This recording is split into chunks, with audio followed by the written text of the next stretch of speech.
Hello bachcho, let's see the question.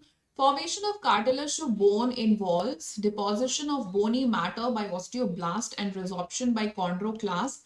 Deposition of bony matter by osteoclast, deposition of bony matter by osteoclast only, deposition of bony matter by osteoblast only. तो पहली बात तो question में थोड़ा सा incompleteness है, तो हम इसको अच्छे से लिख लेते हैं क्योंकि कंफ्यूजन हो सकता है.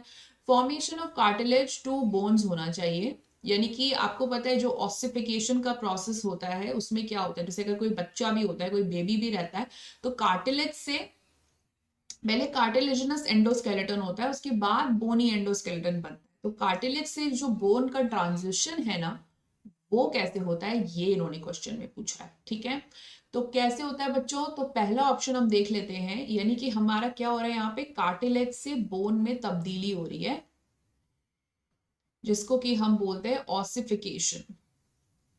तो ये ऑसिफिकेशन कैसे हो रहा है, this is the question. So पहला ऑप्शन है deposition of bony matter by osteoblast. Yes, that is right. Osteoblast वो सेल होते हैं जो कि बोन फॉर्मेशन करते हैं, और ऑस्टियोक्लास्ट वो सेल होते हैं जो कि रिजॉर्प्शन ऑफ द बोन करते हैं. एंड ऑप्शन 1 को पूरा पढ़ते हैं, रिजॉर्प्शन बाय कॉन्ड्रोक्लास्ट, बिल्कुल सही बात है. तो जैसे कि मैंने आपको बताया, ब्लास्ट का मतलब होता है प्रमोशन, यानी बेसिकली प्रमोट करता है, जैसे कि ऑस्टियोब्लास्ट यानी बोन सेल को प्रमोट करता है बनाने में. और क्लास्ट का मतलब होता है कि ये उसको रिजॉर्प्शन करेगा, यानी इसको रिमूव करेगा. तो कॉन्ड्रोक्लास्ट, तो कार्टिलेज तो यहाँ गायब हो रहा है धीरे धीरे, और बोन धीरे धीरे बन रहा है. तो कॉन्ड्रोक्लास्ट रिजॉर्प्शन करेगा कार्टिलेज सेल्स का, और ऑस्टियोब्लास्ट बोन सेल्स को बेसिकली प्रमोट करेगा, यानी ऑस्टियोसाइट को बनाएगा. सो ऑप्शन ए बिल्कुल बिल्कुल सही जवाब है.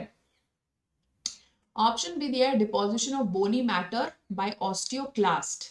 तो ऑस्टियोक्लास्ट नहीं करता बोनी मैटर को डिपॉजिट, वो तो रिजॉर्प्शन यानी उसे हटा देता है, तो इसका फंक्शन गलत दिया हुआ है. एंड सी में दिया है deposition of bony matter by the osteoclast only. तो ओनली लगाने से क्या हो गया, फंक्शन तो गलत ही है ना. ऑप्शन फोर्थ में दिया है deposition of bony matter by osteoblast only. तो ये हाफ करेक्ट है एक्चुअली, बोनी मैटर ऑस्टियोब्लास्ट से डिपॉजिट मतलब होता तो है, ठीक है, लेकिन भाई कॉन्ड्रोक्लास्ट भी तो फंक्शन कर रहे हैं ना. तो ऑप्शन ए यहाँ पे एकदम एप्ट जवाब होगा. Okay, so all the best.